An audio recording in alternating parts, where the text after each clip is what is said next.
Today, we will show you how to check that the lower hinge pin on your Garmin inReach mini dive case is secure and show you how to replace it if necessary. With some dive cases, the lower hinge pin may be loose, which could allow the lid to detach from the case. Garmin recommends that you check this pin to ensure the case is secure.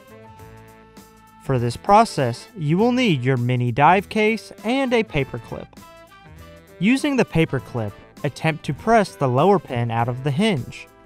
With the first case, there is no movement, meaning that the lower hinge pin is secure.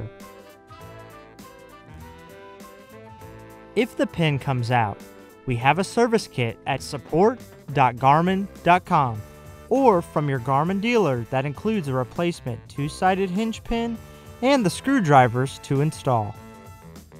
With the pin out, insert the replacement pins.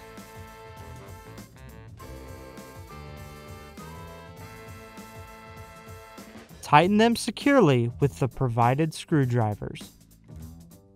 Finally, confirm that the lid is securely attached to the body of the case. And that's it. Thank you for your purchase of the mini dive case.